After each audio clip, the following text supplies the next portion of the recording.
pero no lo trajeron ahí de normal, se lo metieron en las tripas.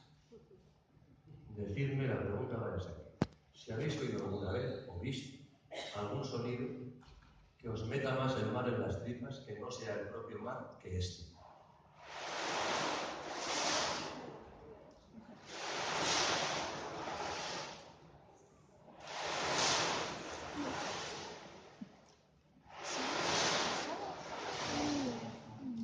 Fijaros hasta dónde llega la cosa, lo bobo que es el ser humano, el cerebro humano, y lo fácil que es de engañar. Los que no podemos coger vacaciones en verano, porque andamos donde andamos, y no podemos ir al mar, algunas tardes del mes de noviembre, de esas tardes escarchadas, frías, salmantinas, pones la luna, te preparas un mojito con bien de hierbabuena, que haces con tiesto, lo pones allí, te quedas en calzoncillos al lado de la lumbre, coges la criba con los garbanzos, empiezas a hacer esto,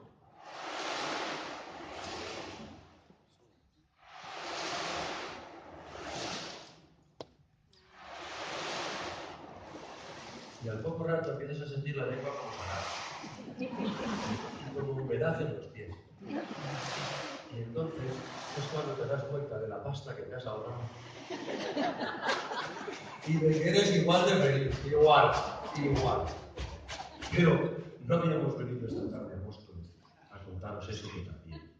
Habíamos venido, sobre todo, a lo que venimos siempre, a romper otra vez otra lanza en favor de vuestros antepasados y los nuestros, que ya sabían que al espíritu hay que alimentarlo, incluso sin dejar de trabajar. Veréis cómo articulaban una canción de triga mientras seguían viviendo. ¡Ey!